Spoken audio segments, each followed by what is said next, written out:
Bonjour, ici Sébastien pour actualité-dvd.com et aujourd'hui je vais parler de l'édition combo Blu-ray DVD du film Course à la mort 2, version française de Death Race 2 de Royal Rainey avec Luke Goss, Robin Shou, Danny Trejo, Sean Bean, Vince Rames, Lauren Cohen, Tanit Phoenix et Frederick Queller. C'est un film qui est distribué par Universal Pictures. Dans la prison la plus dangereuse du monde, une nouvelle activité figure au programme qui est la course à la mort. Les règles de ce sport sanglant qui carbure à l'adrénaline sont simples, c'est gagne la course ou crève. Quand le détenu représentant Carl Lucas découvre que sa tête a été mise à prix, son seul espoir est de survivre à une course tordue contre une armée de criminels endurcis, pilotant des bolides piricolés avec plein d'armes. Avant le visionnement du film, j'ai eu un peu peur du résultat parce qu'on parle ici d'une suite à un bon film d'action pur et dur. Le premier film a été présenté au cinéma, puis cette suite sort directement en DVD Blu-ray. Puis habituellement, quand un film passe pas par la case cinéma, mais le produit est souvent de moindre qualité. Est-ce que c'est le cas avec Death Race 2? Moi, je dis absolument pas. J'ai vraiment été impressionné par ce film. On est toujours dans un film d'action pur et dur avec des combats assez violents, des courses et des femmes, soit les ingrédients qui ont fait le succès du premier film.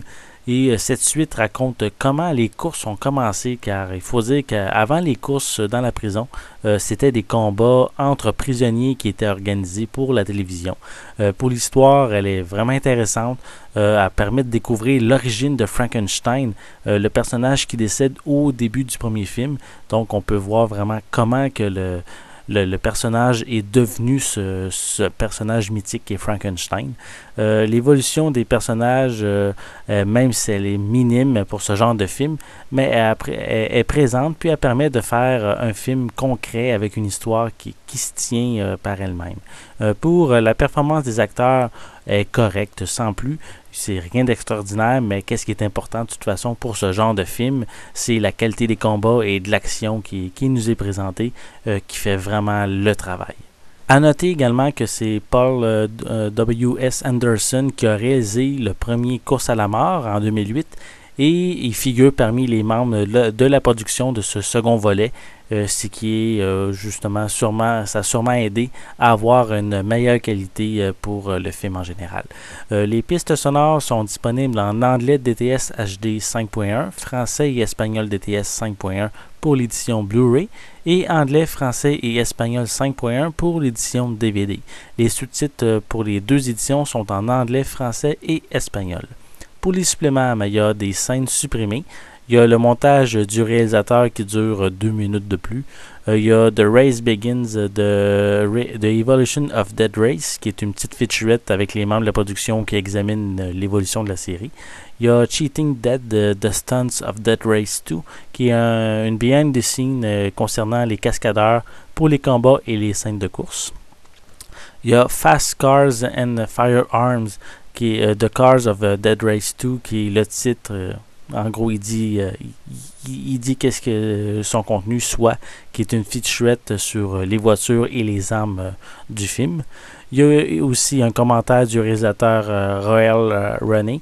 Il y a une copie DVD, une copie Blu-ray. Il y a du contenu BD Live. Il y a également aussi des bandes annonces. Puis, notez que les suppléments, ils peuvent être consultés avec des sous-titres en français. Finalement, Course à la mort 2 est vraiment un excellent film d'action d'une très grande qualité. Je suis étonné que le film ne soit pas sorti dans les salles de cinéma, puis qu'il est passé directement par le DVD Blu-ray. Je trouve par sa qualité, il aurait mérité une projection en salle. La preuve qu'il ne faut pas mettre tous ses œufs dans le même panier, puis que des fois on découvre des bons films, des films, sans nécessairement dire des chefs-d'œuvre, mais des films qui vaut amplement son visionnement, puis qui sortent directement en DVD ou en Blu-ray. C'était Sébastien, je vous remercie et je vous souhaite un bon visionnement.